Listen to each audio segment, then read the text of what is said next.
When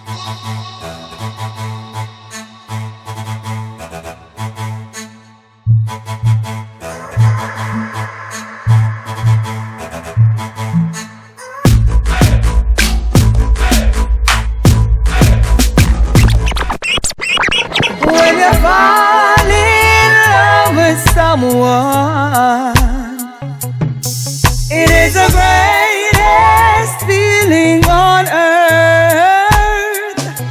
You would move a mountain to make it work. We give thanks and praise to the Most High, Yah. Ever living, ever faithful, ever true. Yeah, yeah. More love, more peace, yeah. I just love me, now me heart can't tear it apart. This is the real thing, you know the real thing. I just love me, now me heart.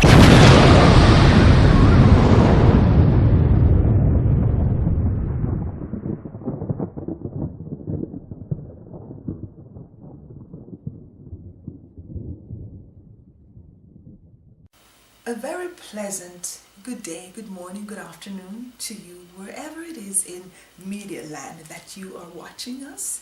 Today, welcome to Entertainment Vibes. My name is Diana Wright and I'm the host here. I do have a very special guest with us in studio today, and he is a very, very talented singer. His name is Michel O, and today we will be hearing a lot about him, the man and his music. Michel, welcome to Entertainment Vibes. Thank you, Diane. It's my pleasure. It is a pleasure indeed. You know, we have talked about this interview for a very long time ago, almost a year in the making, isn't it? Almost a year, and we finally made it happen. We finally made it. Yeah. Maybe a year or two ago, we did have the opportunity to work on some material together in our studio. With very good material. Very good material. Well, thank you for that. Yeah. So the viewers are curious, Mike. So I would like for you to just tell us, who is Michel O? I would say Michel is just a guy that loves life. He's a father. He's a grandfather. He's a friend. I try to be a good citizen. I'm just a normal guy that loves life and wants to get the most out of life. Awesome. You did mention something about grandfather. Please don't say that, because you don't look like a grandfather. I don't know where he gets that. Maybe he just threw in that part. I think he just threw it in for comic sake. Okay, Mike. I know you're an excellent singer. Well, thank you. Tell us how it all began. How did the music begin for you? I actually started singing when I was just a small boy in the church choir. From that, as I got older, I began to kind of sing in the neighborhood with the fellas on the block. When I got old enough not to have to sing in the church choir, we actually moved. So I just began to sing on the block, and from that, my dad was a member of a rock and roll band. And I actually grew up and began to sing in the exact same band. You sang rock and roll? That he was in. And it went from that to, I got back in the church through different circumstances, and I've been in different choirs and groups and things like that. But my true passion, I think, has always been love songs, R&B music, and so that's kind of what my evolution has been. Awesome, awesome. So tell us, you talk about rock and roll, you talk about your father was in a band, and all of those things. What happened then? Did you continue, or when you went back in the church, did you just stop singing altogether? Actually when I went back into the church, I was really not feeling like rock and roll was where I should be. Searching for God.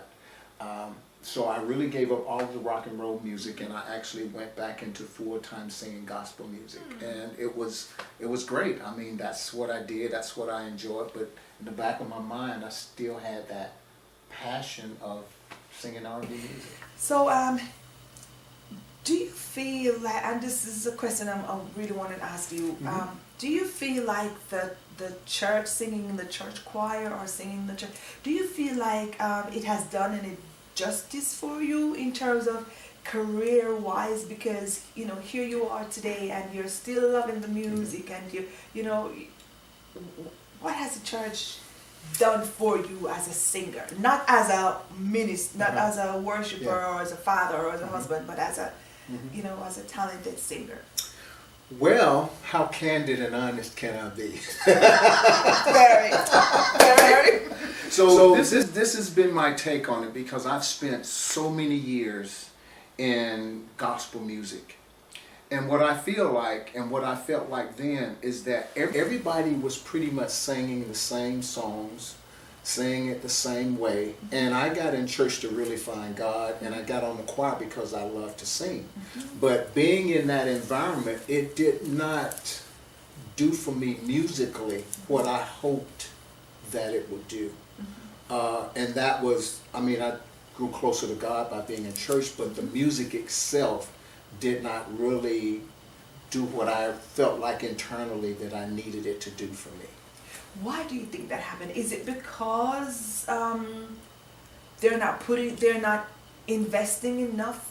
Our church on a whole is not investing enough into the talent of the person versus just using it on Sunday morning to sing, and then when it's done, when church is over, we all go home. But well, that's really what my impression has become, is that we sing it because that's what we're supposed to do. That's what we're told that we should do, is just sing this. And what happens is, you don't really feel like you're singing to God, you're singing to the congregation.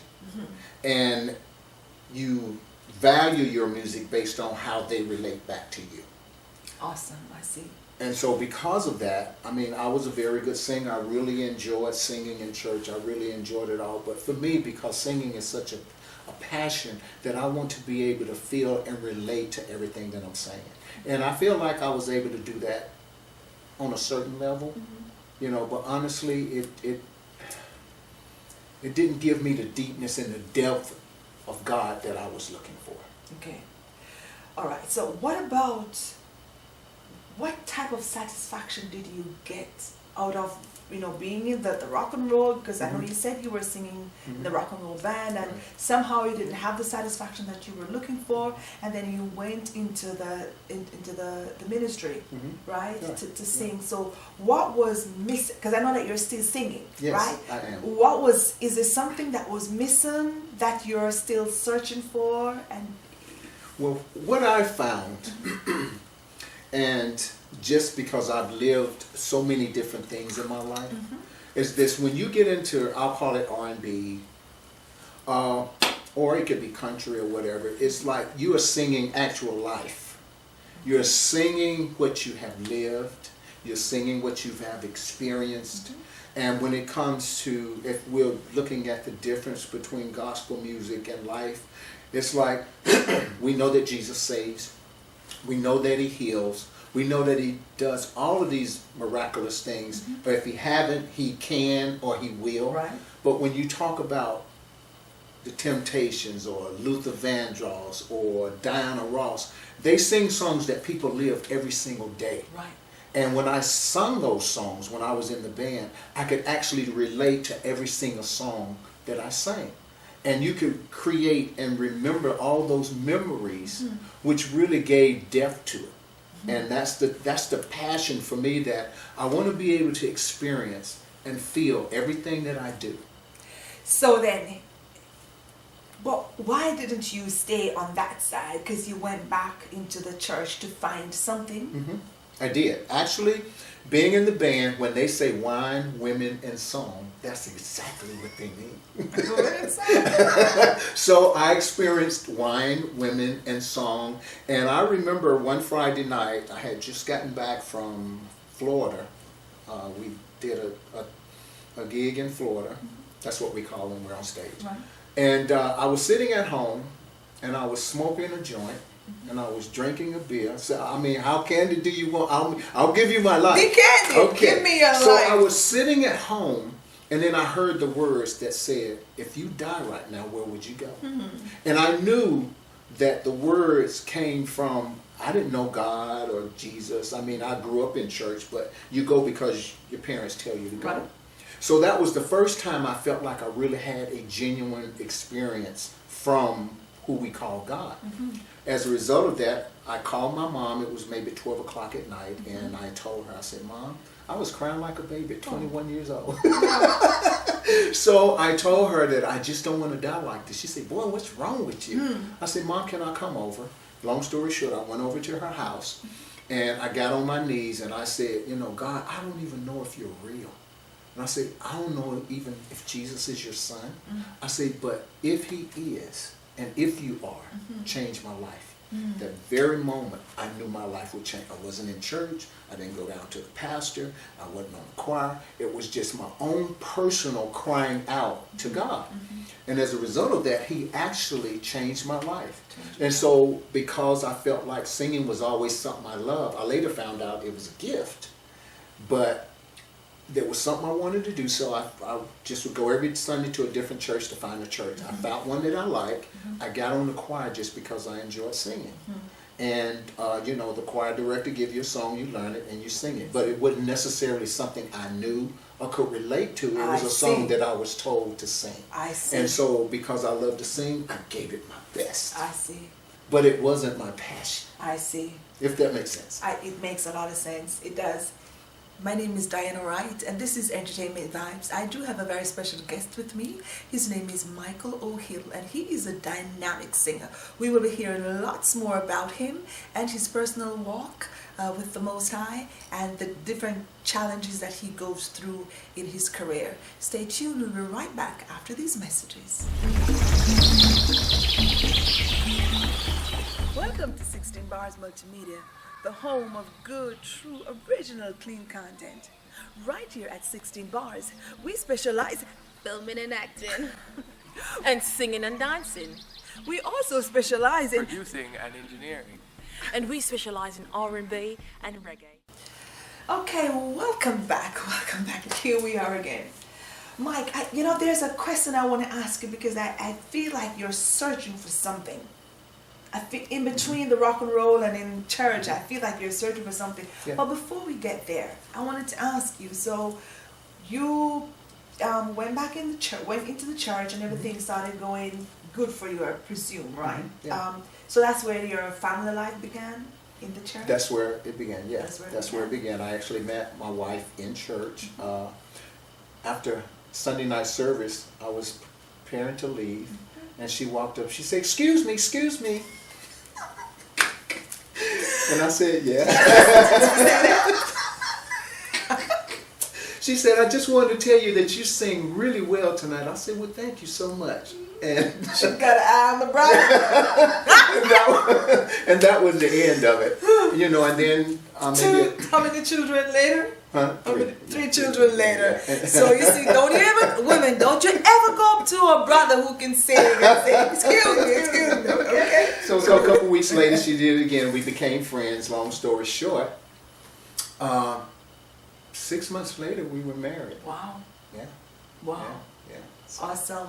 Yeah. Awesome. So that's where it started, and we started children, etc. Awesome. Did she support your singing ministry? Yes, she did. She actually did. Yes, she loved me to sing in church, and I got a chance to do some other venues and sing at some other, just different places. But yeah, she was very supportive. Awesome. What about the children, Mike? Does any one of them sing? Well, anyone of them try to walk in your shoes? My son, actually, he's actually a gospel rap person, and we actually working on some material, some material now. But awesome. Yeah, he's very talented. The girls, not so much. That's just not what they do. That's not what. Yeah, they but they're very supportive in both of us. Okay. Yeah. Okay. Awesome. So tell us, when you were in church and you began to sing, I noticed that because a lot of times I would hear artists, they will say, you know, it all began in the church, you know, but then it began in the church, but it just never stayed. It didn't stay in the church. Why do you think, I mean, as an artist, because of course you love the Most High, and I hear you said earlier that some of the songs you were singing in the church, you were just singing what somebody else wrote, right? Yeah. Versus when you were in the rock and roll band, you sing according to your experience. Yes. And so that had more meaning to you. I felt like you're still trying to find that balance, that playing field where you can still be you as a father, a husband, and serving the Most High, but you wanted to still be an entertainer, if I could call it that way. You think, correct me if I'm wrong, I think you knew that you are a star. You know that you are gifted, and so you wanted to be out there singing something to the people other than what was written in the hymnal. Is that where the tug and war? I think if I were to put it all in words, it will be, I'm trying to find my true self. Mm-hmm. I think what has happened to, especially people in the Western world, we have always been told that we should do it this way, that we should do this and do this, and so we developed the mentality of doing it that way. Mm-hmm. You found most successful people are people that actually paved their way instead of walking on a path that was already there.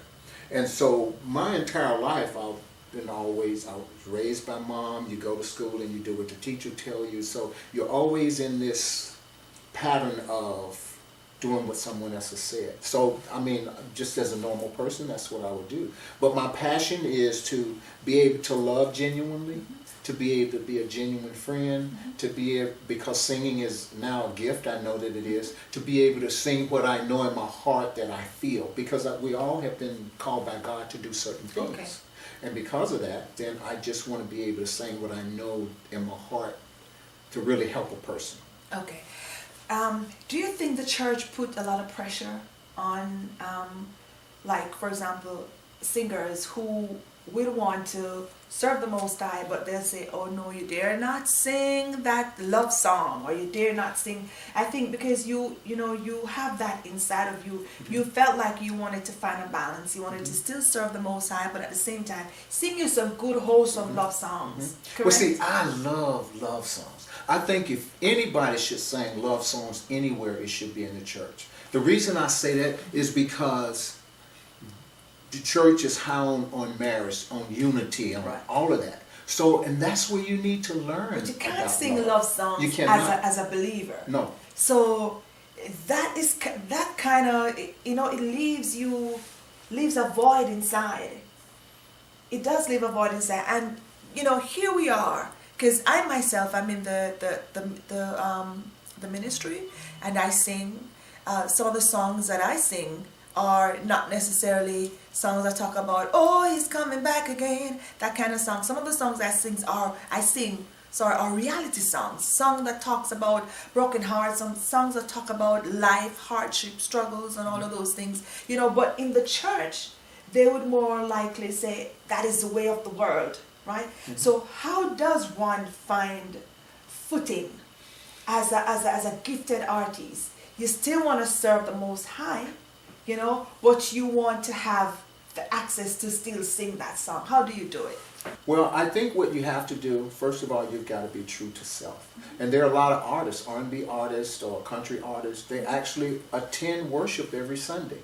But then they have their talent that they do. They just are not members of the structured choir. They go there to seek God, to serve God, but then they go and they do what they feel in their heart that God has given them to do. So, I mean, it can really work. You just have to be true to self, and you have to be in a worship experience to where the leadership accepts that. When you look at the music then and now, how has it changed for you? Because you've experienced both worlds, the earlier one and now. Well, I love gospel music. I love singing about Jesus. That's okay. I mean, I could do it all day. But I also love singing songs that help change people's lives. Because I'll give you a quick example. If you're going through some things, you're sick in your body or you need money, you go hear songs about Christ and it uplifts you. But what if you're married, you and your husband come home from a really nice dinner, and y'all give each other the look? You don't want to hear somebody saying, Jesus saved my soul.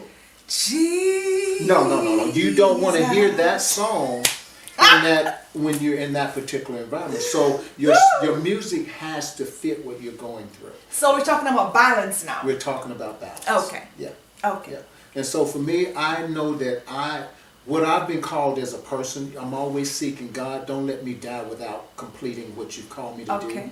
I believe I have to encourage people about Jesus. I love him with all my heart. And I always tell people, I want to love you and I want to show you Jesus, and I only want to use words when necessary. When it comes to outside the church, I want to sing those songs that cause you to want to love your mate. I want to sing those songs that cause you to feel like, you know, I can do this. I can get up. I can make this. You know. So it's a balance of talking about Jesus and talking about real life. Awesome. And I feel like I want to do both. And you don't want to have to feel the guilt. Yes. You don't want to have to feel the Yes. Okay. Well, that's beautiful. Now, Mike, right now you are in early, off camera, we talked about some music that you're doing with you and Duan. We also talk about the music that you're doing with 16 Bars. Yeah. So now you're in the fluff of your career again, musically. What brought you to this point again? I think I began to be true to self. What really caused me to do that is my mom, I'm an only child, but I'm not spoiled, I promise. You're spoiled. You be the judge. Now my disclaimer is I am not spoiled. But my mother, she was getting up in age, and she used to go to her church all the time. And she got to the point to where she couldn't go to church anymore because she would have to find somewhere to park and have to walk. And I was in church one day, and I know the Lord spoke to my heart and said, I want you to take your mother to her church. This church is full. They don't need anything. They love you. They love your voice. But your mom wants to go to church. So I told the choir director that I was going to step down and take my mother to church. And that's how I actually got involved with stepping away from everything to really be able to start processing. Because when you're in the middle of something, it's hard to really think and see straight. So when I stepped down and started taking her to church, I was able to start reevaluating my life. Awesome. And as a result of that, it brought me to the decision that, I want to be able to sing R&B because there's a message there. But I still love Jesus just as much as I always have. Okay. Awesome. Awesome. I had the opportunity to hear you sing on several occasions. True. Right? Yeah. But the viewers, they have not, some may have, some may not have. And of course he's going to sing that beautiful song that he recorded for 16 Bars called City You. He's going to give us a little excerpt on it. But there is an old song that I would like for you to, if you don't mind, just break me off a piece, as Mr. Steve Harvey would say.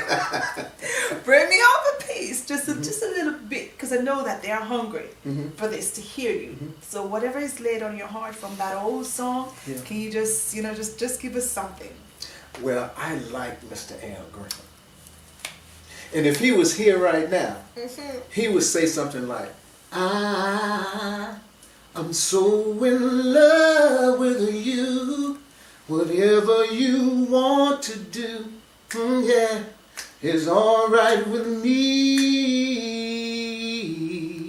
He would say, you make me feel so brand new. That's all. No, you want some more? You want some more? All right, come on. Let's stay together, loving you whether times are good or bad, happy or sad. Oh my God! See, I love music. Like, oh my goodness, this just makes my night. Thank you for asking me to do. I love it. You are a talented singer. Well, I just do it because I love it. Why? What happened over the years, though, Mike? What happened? Why is it that your name was never in the limelight? For a talent. I think a lot of things are timing. I passed up a lot of opportunities for family reasons because I want to always do what I feel is right. So sometimes you walk away from things because of other things. Okay. And so I said to myself, I'd much rather do this than to seek a career, because seeking a career would be damaging to this. Okay. Choice. Yeah, choice. All about choice. What are you expecting from the music now? I'm expecting to be able to be my true authentic self in the music that I sing. I'm hoping that I can change people's lives. I'm hoping that I can encourage them and they can hear the honesty, the sincereness of when I sing. I've always been able to have people to really enjoy what I do and change their life, and I want that to continue. Now that when you listen to music, there is, to me, a lot of gimmicks, a lot of things that don't make any sense, a lot of, you know, I don't think that there's that many or that much good material out there in the songs that I'm hearing. All I hear nowadays is just a beat and somebody's getting naked and all of that. Yeah. What are you offering? Well, I think I'm offering authenticity. I believe what happens, the music industry has evolved to where they can take an artist, and because the record label has so much money, what they do, they put that money into the radio stations. Okay. And the radio station will play anything, whether it's good, bad, indifferent, as long as the money is there. I think I bring, not just me, but others, bring true feeling, different sound, because most of the artists today, they sound like the other artist that sounds like the other artist. Right. And I just want to give them just Michael Hill sound. Okay. That's what I want to do. I want to give them Michael Hill. Michael Hill. Yeah. Do you know, one of the things I would like, well, I'm happy that we're talking about this today, because I really wanted to point it out, to say that, you know, a lot of time people think that, okay, it's just the younger crowd that is carrying the music, and it's the younger crowd that calls the shot. But, you know, one of the things we need to look at is that the older population is more than the younger population. Yes. You know, most young people are either still in school, still in college, college and school, same, still in school. Some of them are still living with at home. Some of them are not working, or so on. So, whereas the majority of music sales or so on is concerned, still rests heavily on the older population or the more mature crowd. Yeah. So, you know, I just wanted to bring this word out so that people who, like you and I, who are not 16 years old and we are singing, so sometimes people might say, okay, you know, it's young people doing it now. No, a majority of the population, of the buying population, is still the mature population, the mature crowd. So, you know, if you're an artist out there, you don't have to feel like, because even if you're 30 years old, or if you're past, you don't have to feel like you really have to take off your clothes, right? Yeah. You don't have to feel like the young people, if it's not something gimmicky, that they're not good. You don't have to feel that way, because the buying power still resides with the more mature crowd. And the system has taking this 16, 17-year-old artist and making them superstars. And you very rarely have an artist that's, say, over 40 that comes out as a new artist. Normally the artist starts young and just continues to age and age and age. But I just believe there's so many older artists that really want to do their music. Yes. And they would if they were supported. Yes. And that's the thing, is that once a new artist comes out, if their material is good, you should support them. Yes. Because that makes other artists come out. Awesome. Yeah. And that, you see, there is no retirement Exactly. for a singer. Exactly. If the Most High blesses you with a voice to sing, whether you're because you see older actors, aren't they still acting? Yes. They're doing a great job. And they're still doing an excellent job. And some of them are old, like very old, you know. The Most High bless you for your years, because many people have not lived to be past 50, 60, and a lot of, you know, these people are older people. Yeah. And so why should there be a cutoff time for singers who say that you have to. So I just want to use this opportunity to encourage artists and to encourage the buying population out there. Don't stop supporting your artists, even if because your artist might be an older artist or more mature artist.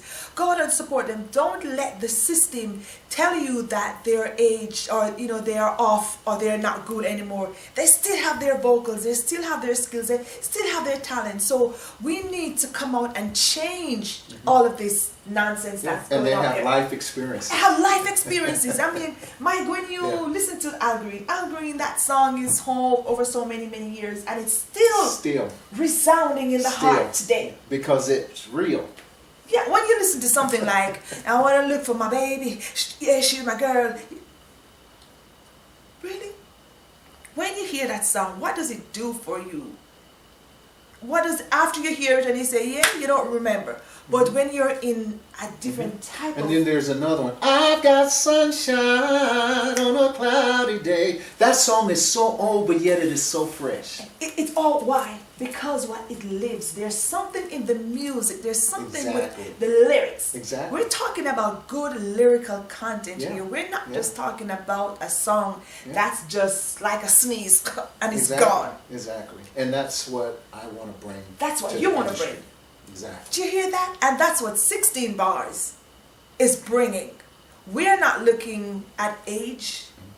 We're not looking at whether you have a gray here or a gray there. We're looking at the talent that still lives within you. I've seen listen to some older gospel singers. Have you ever heard those older gospel singers sing? Yeah. Oh my God, those people can, and some of them are like in their 60s here. Who's to say if they had said, okay, can't sing anymore because I'm past a certain age, or I'm now a man or a woman of a certain age. Listen, we have to do this. There are so many talented musicians, out there, singers, drummers, guitarists, and you feel like, no, you are part. No, we want to raise the standard. And an older artist and even an older writer writes with content. Even the song that you wrote, Silly You, Silly Me. The song about people have issues in their relationship, and then they go pout. One pout, and then the other one go pout. But Silly You, Silly Me says, silly both of us. Silly both of us. Silly both of us. Let me hear that. He makes you happy. Oh, that used to be me. I can't imagine him where I used to be. Said I'm jealous for your love. Baby, come deliver me. Please don't do to me what I've done to you. My world's turning and I'm drowning. Have mercy, please, yeah. Have mercy, please. Have mercy, please. I don't know. I love it. Listen, plus, you know what? We have something coming up. We on the album. On the album, listen to me. Mike and I have a song, a beautiful song of Do It That We Do It Together. And I'm telling you, we are just taking it by storm. Please like, subscribe, share, and leave a comment. Tell us how you feel. Give us your points. Hit Mike up. Send a message to Mike. He has, once you go to 16bars.com, you can also send him a message because he has a page on it. Once you go to www.16bars.com, R&B, that's his page. So you can even send him a message from there. This is good stuff right here. This is good stuff right here. I love it. I love it. Mike, I want to say, we were talking off camera again, and before I ask you to do your final piece, I just wanted to, I want you to look in the camera, and I want you to tell whatever is laid on your heart, because there are singers like you and I out there, who are not, like I said earlier, we're not 16, and they feel like this is it for them. I want you to talk to them, and then I'm going to tell them something. Okay. Well, I just want to say to whether you're a singer, whether you're a musician, whether you're an actor, whether you're an artist, You should never give up on your dreams. You should never give up on what you believe in your heart God has given you to do. And I think sometimes we put our gifts centered around age. If I haven't done something by this age, then I can't do it.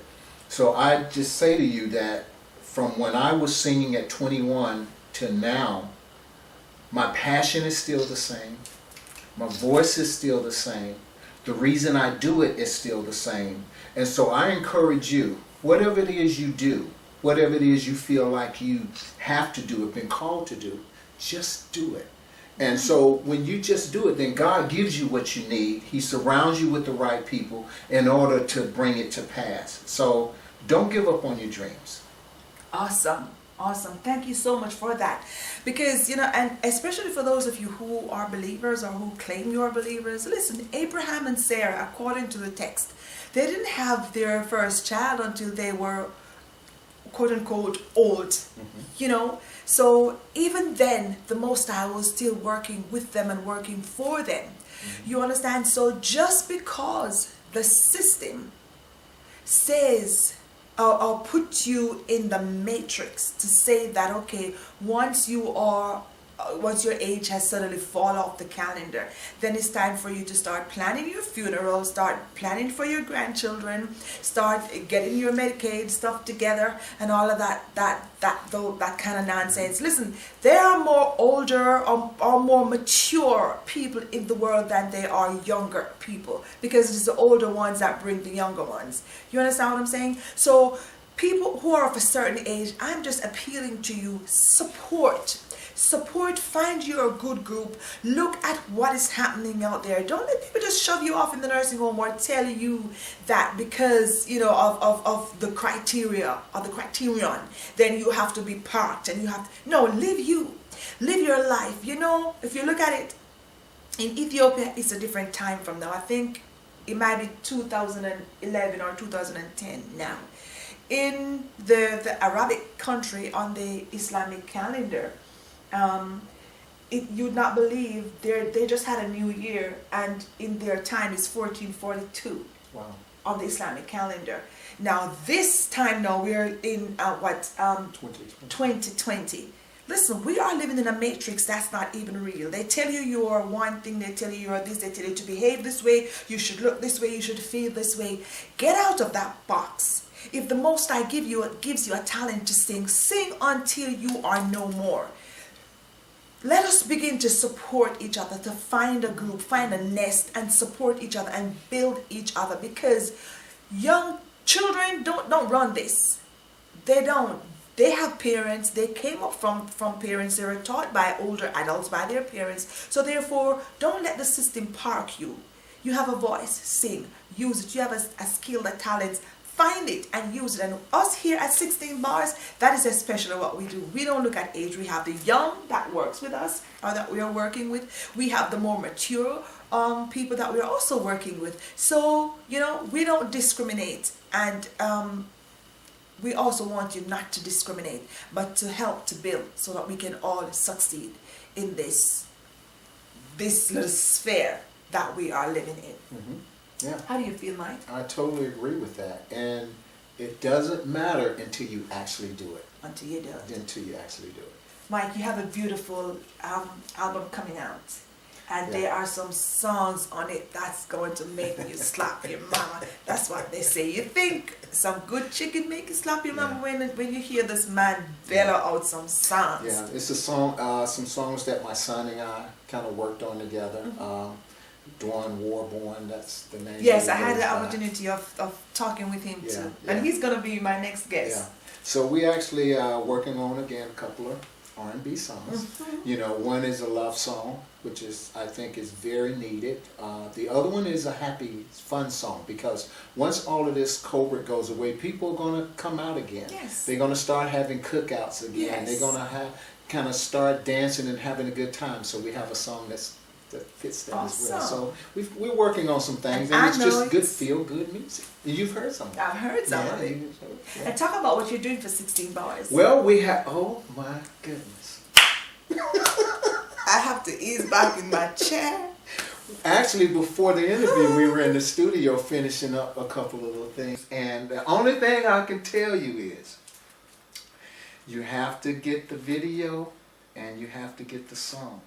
You gotta like it, you gotta share it, and you gotta buy it.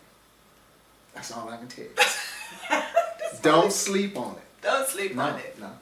This is beautiful. This is beautiful. All right, Mike, tell us what to expect. What is the songs coming out? We got a couple songs coming out in the next few weeks. Be on the lookout for them. They'll be on the 16 Bars page, and we need you to subscribe, like, share, and buy. Thank you. So, Mike, when you are not in the studio, when you're not at work, when you're not with family, what do you do? Well, my latest passion is salsa dancing. Oh my God. Salsa. I'm a beginning salsa dancer. Oh my goodness. Well, Yeah. you're always discovering Yeah. more about yourself. Well, I think life should be lived and enjoyed. And I'm in a good place right now to where I just want to experience some new things, wholesome things, some good things to do, and hopefully I can just pass that feeling of enjoy life on to other people. Do you think it's going to interfere with the music? Because I think the music is going to take you to the next level. Well, maybe I'll do salsa while I'm singing the music. I have no idea where this is going, but I love the ride. You love the ride. Oh my goodness. Well, you know, I think I'm going to have to hop on with you so I can see what's there for me. Oh my goodness, Michael Healy. There's never a dull moment. Yeah. There's never a dull moment. And I'm so glad that you are finding you, even at this point. You know, when you have transitioned from, you know, all the different little... I've wore a lot of hats. You wore a lot of hats. Yes. And it's a beautiful transition. You see, you don't, if you have gone through troubles and disappointments, you don't, as they say in church, you don't look like what you've been through. You know? Well, when you go through the test, then you have the money.